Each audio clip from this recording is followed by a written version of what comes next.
हाँ जी विद्यार्थियों, नमस्कार, स्वागत, अभिनंदन एक बार पुनः आप सभी का online YouTube channel study bye Arun पर। प्रिय विद्यार्थियों, मनोविज्ञान विषय का हम अध्ययन कर रहे हैं और मनोविज्ञान विषय के अध्ययन के अंतर्गत हमारा पिछला जो वीडियो लेक्चर था वो व्यक्तित्व के सिद्धांतों से संबंधित था। इसमें अपन ने जो है सिगमंड फ्रायड के मनोविश्लेषणवादी सिद्धांत की चर्चा की थी। थोड़ा सा वीडियो लंबा हो गया था क्योंकि आपको बताना ज़रूरी था। पूरी बातें मैं नहीं चाहता कि कोई भी पॉइंट आपका रह जाए, अच्छे से आपको समझ में आए, इसलिए ज़्यादा से ज़्यादा मैं एग्जाम्पल देने का प्रयास करता हूँ अपने वीडियो लेक्चर में। ठीक है, आई होप आपको अच्छा लगा होगा। वीडियो अच्छा लगता है तो लाइक करें और दोस्तों के साथ शेयर ज़रूर करें। जो नए व्यूवर्स हैं, जिन्होंने अभी तक चैनल को सब्सक्राइब नहीं किया है, तो मेरे कहने से सब्सक्राइब कर लें। चलिए वीडियो शुरू करते हैं। देखिए, आज का टॉपिक अपना वही व्यक्तित्व के सिद्धांत है, पार्ट सेकंड है। पार्ट फर्स्ट अपन ने कर लिया था, एक सिद्धांत पढ़ा था अपन ने जो है मनोविज्ञान का सबसे महत्वपूर्ण सिद्धांत है, मनोविश्लेषणवादी सिद्धांत, जो कि सिगमंड फ्रायड ने दिया था। उसका अध्ययन अपन ने कर लिया है, डिटेल में वीडियो है, वो आपने वीडियो नहीं देखा है तो पहले आप उसे देख ले। व्यक्तित्व के सिद्धांत के अंतर्गत ही जो है विद्यार्थियों, ये इसका दूसरा पार्ट है जो आप देख रहे हैं। चलिए शुरू करते हैं। और आज अपन जो है विद्यार्थियों बात कर रहे हैं 2 नंबर के अपने सिद्धांत की। जो सिद्धांत विद्यार्थियों दिया है, जिस सिद्धांत का नाम है विशेषक सिद्धांत। इस सिद्धांत का नाम है विद्यार्थियों विशेषक सिद्धांत। क्या विशेष बात है इसमें, चलिए बात कर लेते हैं। विशेषक सिद्धांत जो है विद्यार्थियों, वो आपके प्रवर्तक की बात करते हैं। सबसे पहले विशेषक सिद्धांत के जो प्रवर्तक है विद्यार्थियों, वो है आपके R B Cattell, Raymond Bernard Cattell. Raymond Raymond Bernard Raymond Bernard Cattell नाम के जो मनोवैज्ञानिक है विद्यार्थियों, ये इस सिद्धांत के प्रवर्तक मान जाते हैं। और कैटल ने जो है विद्यार्थियों अपना वर्गीकरण जो प्रस्तुत किया है व्यक्तित्व के अंतर्गत, उन्होंने ये कहा है कि व्यक्तित्व क्या है। व्यक्तित्व एक्चुअल में व्यक्ति की विशेषताएं हैं। व्यक्तित्व जो है व्यक्ति के गुण हैं, जिन गुणों का व्यक्ति प्रदर्शन करता है, शारीरिक रूप से भी और मानसिक रूप से भी। शारीरिक रूप से वो अच्छे कपड़े पहन सकता है, अच्छी हेयर स्टाइल रख सकता है, कपड़े कपड़े जो पहनने का तरीका है वो उसका अच्छा हो सकता है, वो कपड़ों की चॉइस उसकी अच्छी हो सकती है। तो वो सब क्या है, वो उसके विशेष गुण हैं, जिन गुणों का वो अपने शारीरिक रूप से प्रदर्शन कर रहा है। वो किसी जिम में जाकर अच्छी बॉडी बना सकता है तो उसका वो प्रदर्शन कर रहा है ना। प्रदर्शन ही एक तरह का समाज के अंदर जो है व्यक्ति अपने गुणों का जो प्रदर्शन कर रहा है, वो अपने आप में व्यक्तित्व है। तो ये शारीरिक व्यक्तित्व के अंतर्गत आते हैं। दूसरा, मानसिक व्यक्तित्व के अंदर व्यक्ति जो है अच्छा पढ़ा लिखा है, अच्छा गुणवान है, बहुत से उसके अंदर एक अच्छे व्यक्तित्व के गुण हैं। उस व्यक्ति के अंदर परोपकार का गुण है, उसके अंदर करुणा का गुण है, उसमें दया का भाव है। ये सारे गुण उस व्यक्ति के अंदर है, तो कहीं ना कहीं वो व्यक्ति एक प्रभावी व्यक्तित्व वाला व्यक्ति है कैटल के अनुसार। ठीक है, तो कैटल अपने इस सिद्धांत के अंदर, इस सिद्धांत का नाम ही देखो इन्होंने विशेषक रखा है। इसका मतलब कोई ना कोई व्यक्ति की विशेषताएं होती है, और उन विशेषताओं को जो है जब व्यक्ति बाहर लेकर के आता है, समाज में जब वो व्यवहार करता है, तब वो उसकी विशेषताएं, उसके गुण जो हैं, वो मूल्य जो है वो बाहर आते हैं। और उन मूल्यों के आधार पर समाज उस व्यक्ति के व्यक्तित्व का निर्धारण कर देता है कि भाई इस व्यक्ति का व्यक्तित्व अच्छा है और इस व्यक्ति का व्यक्तित्व बुरा है।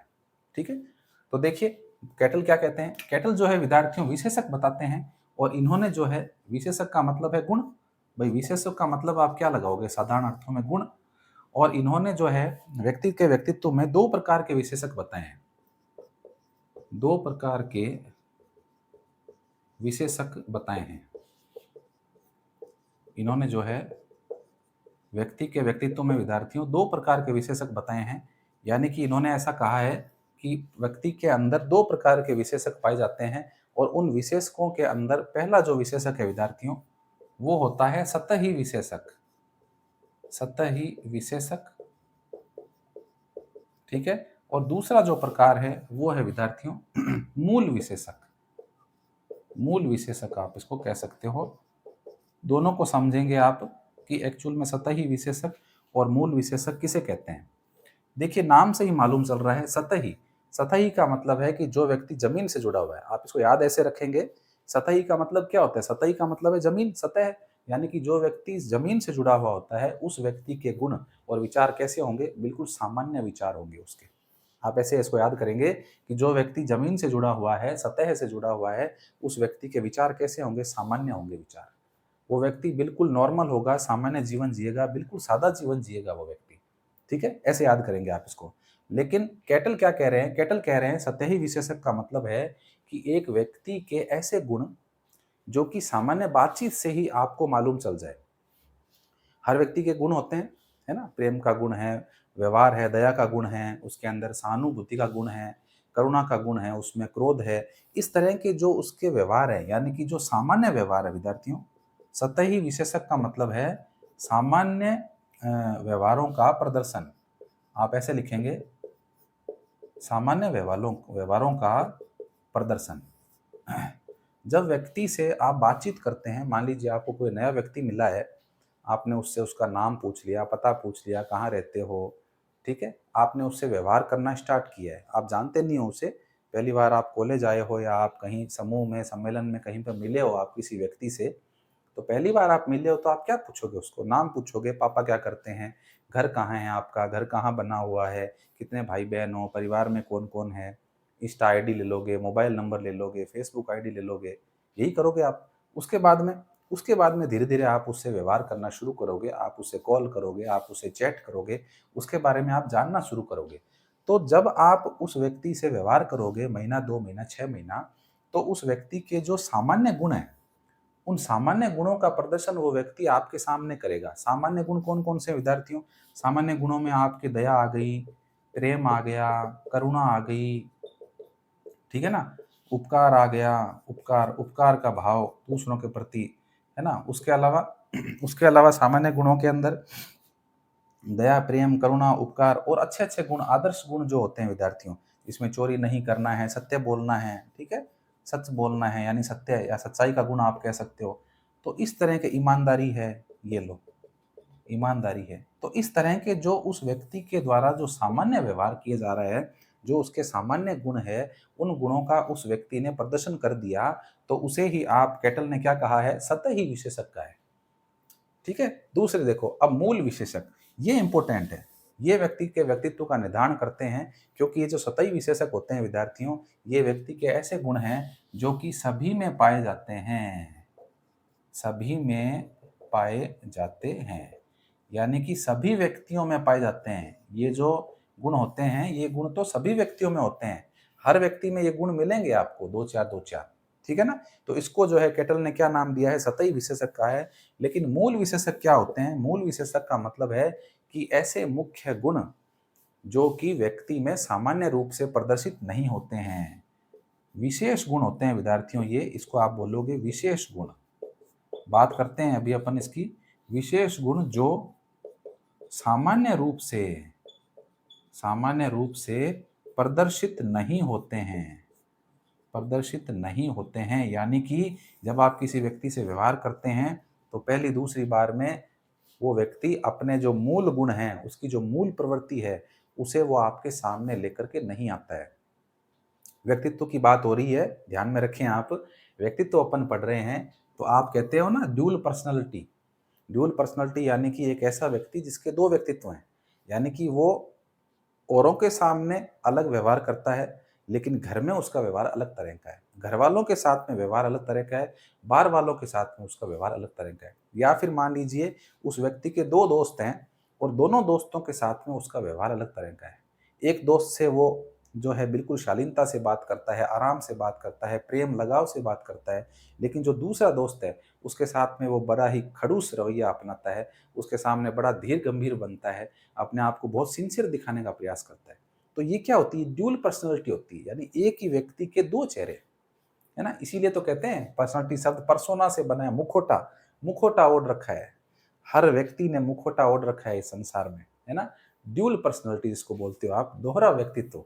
यानी कि व्यक्ति के जो मूल गुण हैं, उस मूल गुण को व्यक्ति छुपा लेता है और उस मूल गुणों के ऊपर एक आवरण चढ़ा लेता है, एक मुखौटा लगा लेता है और अच्छा होने का प्रयास करता है। जैसे आपने तालाब के अंदर बगुले को देखा होगा आपने, एक टांग पे खड़ा रहता है, साधु बना हुआ, तपस्या कर रहा है क्या वो? नहीं कर रहा ना तपस्या। भई ऐसा लगता है बेचारा तपस्या कर रहा है, एक टाँग पे ऐसे गर्दन झुका के और एक टाँग पे खड़ा है। साधु बन रहा है, संत बनने की कोशिश कर रहा है, लेकिन उस साधु के वेश में क्या है? शैतान है। मछलियों को पता भी नहीं है कि यहाँ पर बगुला खड़ा है।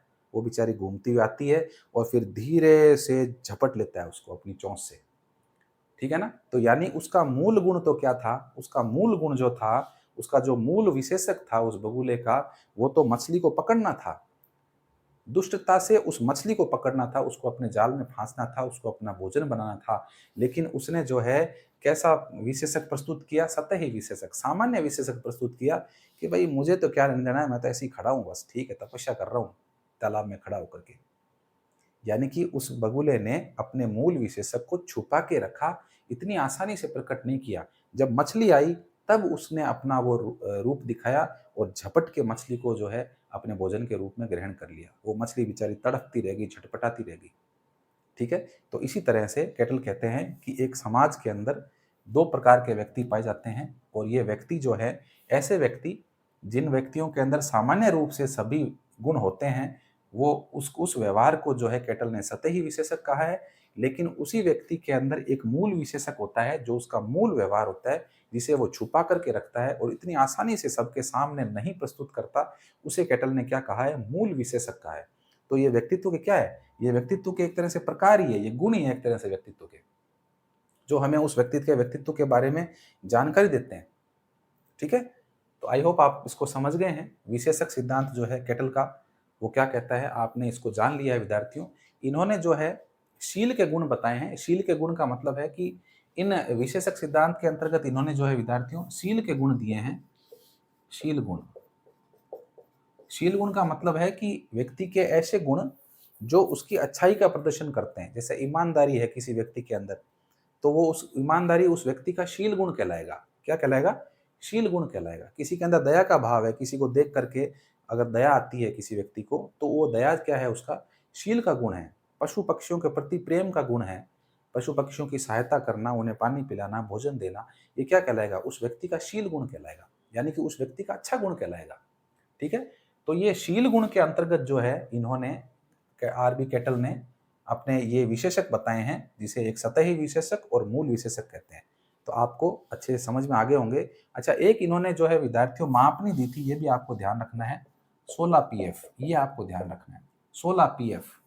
यानी कि इन्होंने जो है व्यक्ति के व्यक्तित्व में 16 प्रकार के गुण, 16 प्रकार के शील गुण जानने हेतु मापनी दी थी इन्होंने। मापनी का मतलब है कि ये एक तरह की पर्सनालिटी फैक्टर आप इसको बोल सकते हो। 16 पर्सनालिटी फैक्टर, ठीक है ना, फुल फॉर्म लिख रहा हूं मैं आपके सामने। 16 पर्सनालिटी फैक्टर, 16 पीएफ मापनी आप इसको बोलते हो। यानी कि व्यक्तित्व के जो 16 फैक्टर हैं, जो तत्व हैं, उन 16 तत्वों को, उन 16 शील गुणों को जानने के लिए इन्होंने एक मापनी बनाई थी, जिसके द्वारा जो है व्यक्ति के व्यक्तित्व के 16 गुणों को जाना जा सकता है। तो ये भी आपको जो है ध्यान में रखना है कि 16 पीएफ मापनी, 16 पर्सनालिटी फैक्टर मापनी जो है किसके द्वारा दी गई थी? आरबी कैटल के द्वारा दी गई थी। ठीक है? और ये विशेषक आपको ध्यान रखने, सतही विशेषक और मूल विशेषक, ये मुख्य रूप से आप ध्यान रखना। तो ये सिद्धांत आपको समझ में आ गया, विशेषक सिद्धांत।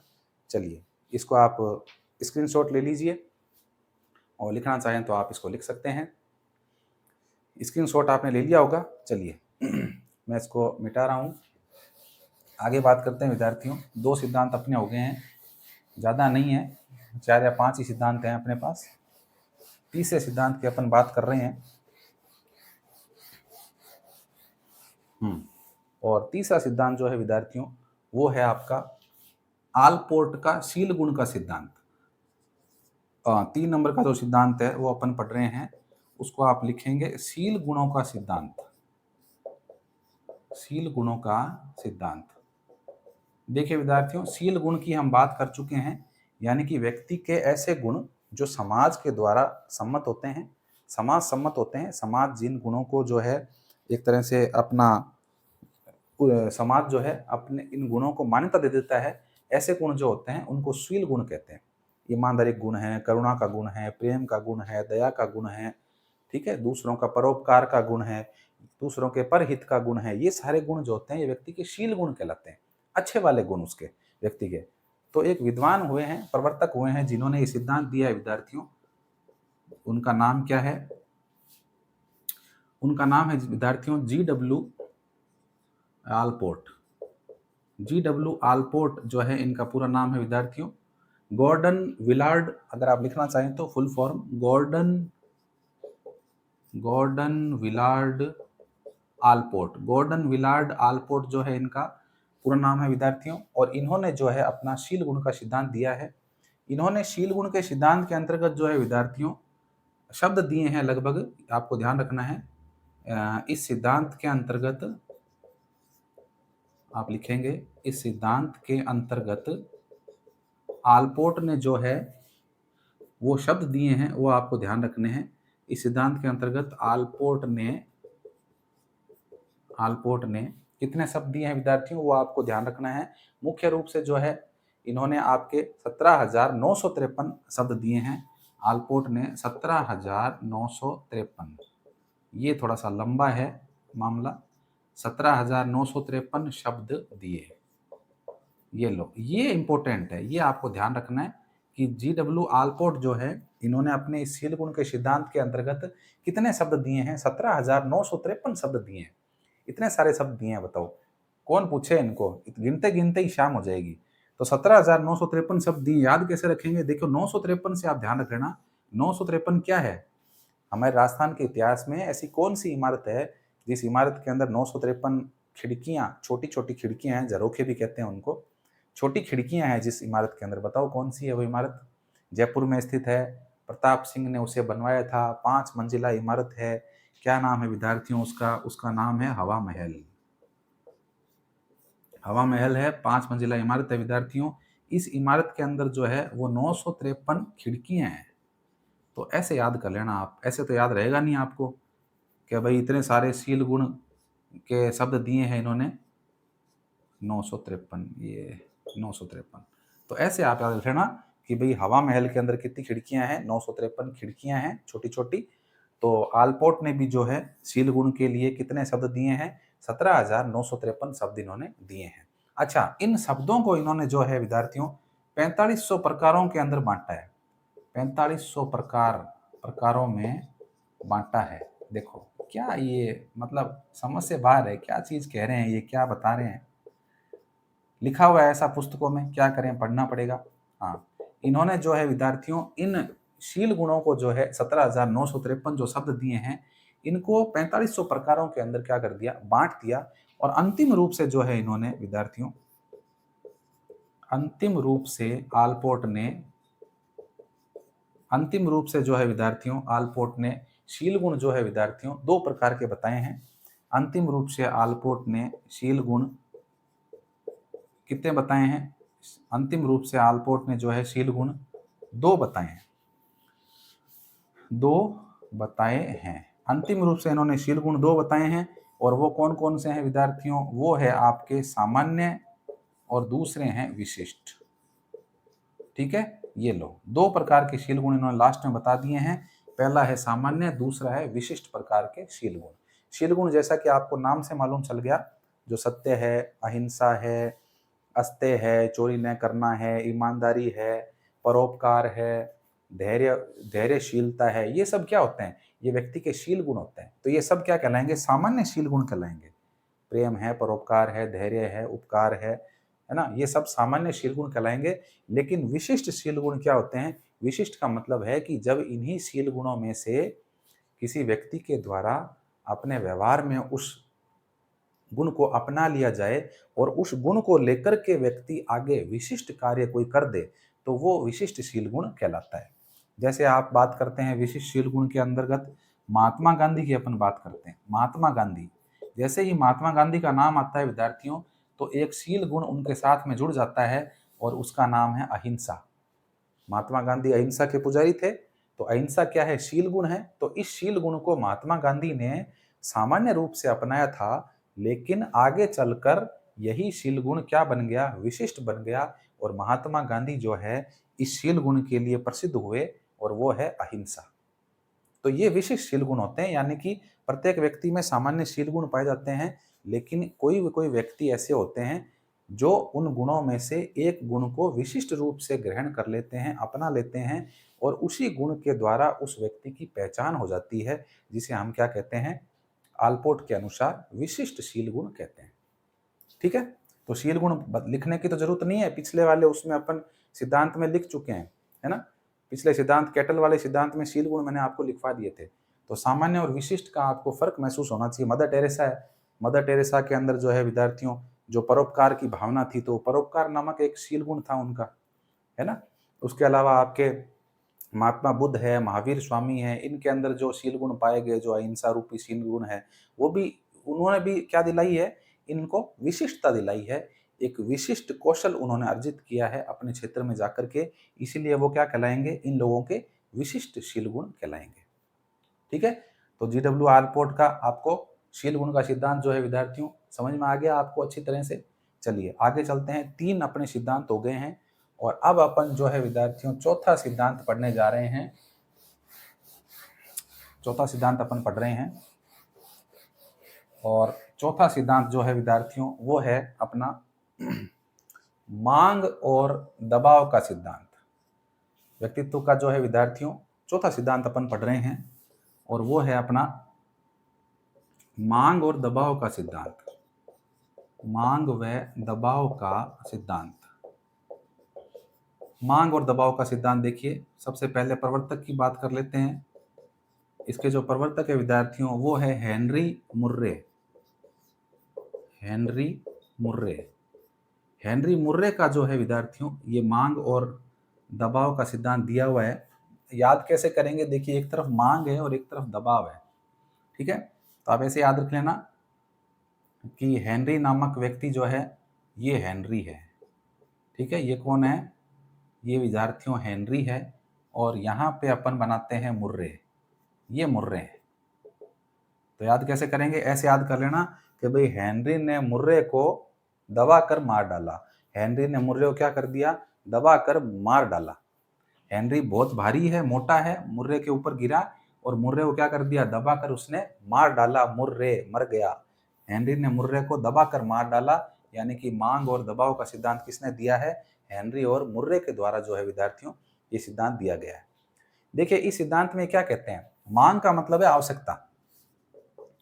मांग का मतलब क्या हो सकता है, आवश्यकता है, यानी कि किसी व्यक्ति को जब आवश्यकता होती है किसी चीज की तो वो अपने ऊपर क्या महसूस करता है, दबाव महसूस करता है। जैसे आपको अभी किसी वैकेंसी की तैयारी आप कर रहे हैं तो आपको उस वैकेंसी के अंतर्गत एक पोस्ट चाहिए। आप अगर टीचर की तैयारी कर रहे हैं, सेकंड ग्रेड है, फर्स्ट ग्रेड है, थर्ड ग्रेड है, या फिर कोई एग्जाम आपको क्लियर करना है रीट जैसा या सीटेट जैसा कोई एग्जाम आपको क्वालिफाई करना है, तो आपकी आवश्यकता क्या है, आपकी मांग क्या है, आपकी मांग उस नौकरी को प्राप्त करना है, वो आपकी मांग है। लेकिन अब आप क्या झेल रहे हैं, अब आप दबाव झेल रहे हैं। यानी कि जब आपकी मांग है आपकी कोई, तो उस मांग को पूरा करने के लिए आप अपने ऊपर प्रेशर फील कर रहे हैं। आपके ऊपर प्रेशर है, आपके घर वालों ने आपको बाहर भेज रखा है कोचिंग पर, कोचिंग सेंटर में आप जा रहे हैं, 10-20 हज़ार कोचिंग सेंटर वालों को दे रहे हैं। आपने रूम ले रखा है, वहाँ पर आपके महीने का 5-6-10 हज़ार रुपये खाना खर्चा हो रहा है। आपके घर परिवार वाले आपके ऊपर प्रति माह 10 से 12 हज़ार रुपये खर्च कर रहे हैं। तो आपके ऊपर एक तरह का दबाव है, आप दबाव झेल रहे हैं हेनरी मुर्रे के अनुसार कि आपको नौकरी लगनी है, आपको पेपर फाइट करना है, आपको पेपर पास करना है, अच्छे नंबर लेकर आने हैं।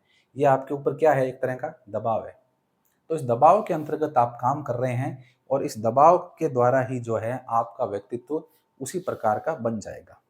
ठीक है, तो हेनरी मुर्रे का जो व्यक्तित्व का सिद्धांत है वही कहता है कि कोई व्यक्ति जिसका व्यक्तित्व जो है वो डिसाइड करता है उसकी मांग के ऊपर, और जब उस मांग के फलस्वरूप जो अपने ऊपर दबाव महसूस करता है व्यक्ति, तो उसी से जो है उसका व्यक्तित्व उसी प्रकार का बन जाता है। ठीक है, तो उस प्रकार का व्यक्तित्व, उस व्यक्ति का व्यक्तित्व उसी प्रकार का बन जाता है जैसी उसकी आवश्यकता होती है और जैसा वो दबाव अपने ऊपर झेलता है। ठीक है, तो इन्होंने जो है विद्यार्थियों ध्यान रखना, इन्होंने जो आवश्यकताएं बताई है, हेनरी मुर्रे ने आवश्यकताएं बताई है व्यक्ति की 40 बताई है। ये कहते हैं कि एक व्यक्ति में 40 प्रकार की आवश्यकताएं होती है और उन आवश्यकताओं की पूर्ति के लिए जो है व्यक्ति कार्य करता है और कार्य करने के दौरान जो है वो अपने ऊपर एक दबाव को लेता है, दबाव को महसूस करता है और उस दबाव के फलस्वरूप वो कार्य को करता है, और जब वो कार्य करता है तो उसी प्रकार का उसका व्यक्तित्व जो है बन जाता है। ठीक है, चलिए एक अपने बात करते हैं विद्यार्थियों, एक इन्होंने मापनी प्रस्तुत की थी जिसके बारे में आपको पता होना चाहिए। जैसे इन्होंने गुणों को लेकर के मापनी, जैसे अपन ने रेमंड कैटल पढ़ा था। रेमंड कैटल जो है उन्होंने 16 पीएफ 16 पर्सनालिटी फैक्टर जो है व्यक्तित्व के गुणों को जानने के लिए जो 16 पीएफ मापनी जो है कैटल ने दी थी, उसी प्रकार से इन्होंने जो हेनरी मुर्रे है, इन्होंने भी जो है विद्यार्थियों ईईपीएस नामक जो मापनी है विद्यार्थियों, वो इनके द्वारा दी गई है। ईईपीएस, जिसके अंतर्गत इसका पूरा नाम लिख देता हूं मैं, एडवर्ड पर्सनल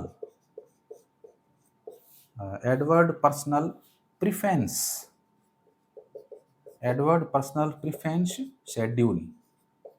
ये देखो, ये इनकी जो मापनी है विद्यार्थियों, एडवर्ड पर्सनल प्रिफरेंस शेड्यूल, ईपीपीएस होगा।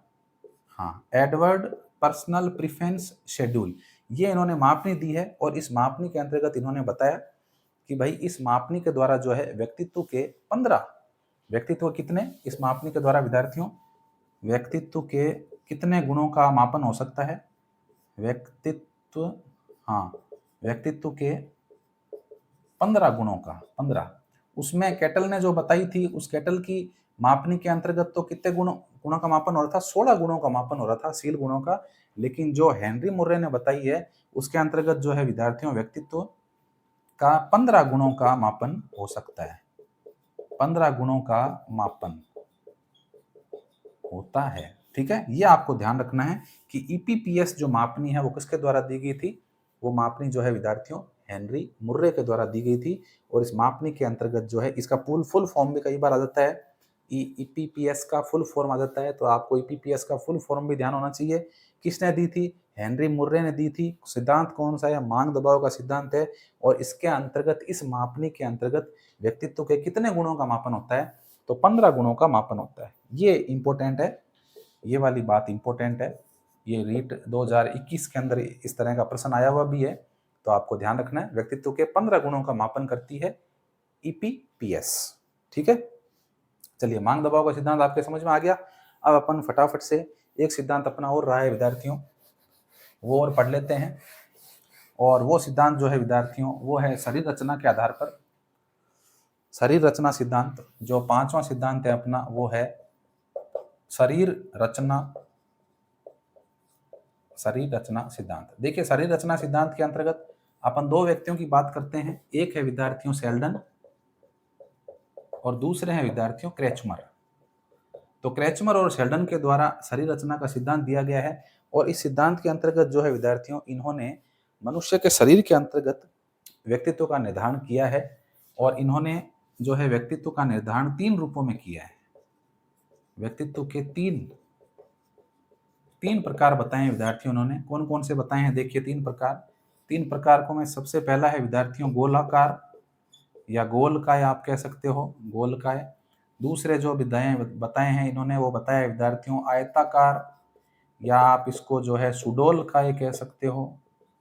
और तीसरा बताया है विद्यार्थियों इन्होंने लंबकाय, या आप इसको जो है क्रसकाय भी कह सकते हो। ठीक है, इस तरह से व्यक्तित्व के 3 प्रकार इन्होंने बताए हैं। अपने सिद्धांत के अंतर्गत इन्होंने कहा है कि कोई भी व्यक्तित्व जो है, उस व्यक्तित्व पर शरीर का बहुत प्रभाव पड़ता है। यानी शरीर की जैसी रचना होती है, उसी प्रकार का उस व्यक्ति का व्यक्तित्व होता है। अगर गोलाकार प्रकृति का कोई व्यक्ति है, गोल मटोल है, चर्बी बढ़ी हुई है, पेट निकला हुआ है, गर्दन छोटी है, चेहरे के ऊपर बहुत सारा मांस है, आंखें छोटी छोटी है, तो इस प्रकार का व्यक्ति जो होता है विद्यार्थियों, ये कहते हैं कि कैसा व्यक्तित्व का होता है, खुश मिजाज होता है, प्रसन्न चित्त होता है, हमेशा प्रसन्न रहता है, सामाजिक प्रवृत्ति का होता है, ऊर्जावान होता है, मिलनसार होता है, हर किसी से मिलता है, खाने पीने का शौकीन होता है, घूमने फिरने का शौकीन होता है। तो ये व्यक्ति क्या कहलाते हैं, गोलाकार वाले व्यक्ति होते हैं, यानी मोटे व्यक्ति होते हैं ये। चलिए, दूसरी बात करते हैं आयताकार की। शेल्डन और क्रेचमर कहते हैं कि आयताकार यानी कि सुडोलकाय, यानी कि ये एथलीट प्रकार के व्यक्ति होते हैं। एथलेटिक्स जो होते हैं, यानी कि जो दौड़ भाग करने वाले होते हैं, बॉडी जिनकी फिट होती है, शरीर एकदम अच्छा होता है, स्मार्ट, दिखने में स्मार्ट होते हैं, हर किसी से मिलते हैं, ऊर्जावान होते हैं। ठीक है ना, तो ऐसे व्यक्ति जो होते हैं विद्यार्थियों, वो सुडोलकाय कहलाए। और तीसरे जो है विद्यार्थियों, वो इनको लंबकाय और क्रसकाय कहा है। क्रस का मतलब होता है पतले होते हैं, इनका शरीर बहुत पतला होता है, हर किसी से मिलते नहीं हैं, विरक्त रहते हैं, अलग से ही रहते हैं, मिलनसार नहीं होते हैं, अंतर्मुखी प्रवृत्ति के लोग होते हैं, हर किसी से मिलना पसंद नहीं करते हैं, तुनक मिजाज होते हैं, छोटी छोटी बातों पर गुस्सा आता है, क्रोधी स्वभाव के व्यक्ति होते हैं। और चिड़चिड़े स्वभाव के व्यक्ति ये होते हैं। ठीक है? तो इस प्रकार से शेल्डन और क्रेचमर ने जो है विद्यार्थियों अपना वर्गीकरण दिया है व्यक्तित्व का, जो शरीर रचना के आधार पर दिया है। चलिए, व्यक्तित्व के सभी सिद्धांत 5 सिद्धांत थे जो अपन ने पढ़ लिए हैं विद्यार्थियों। आज के लिए इतना ही। मिलते हैं एक और नए टॉपिक के साथ, नई वीडियो के साथ। तब तक के लिए नमस्कार।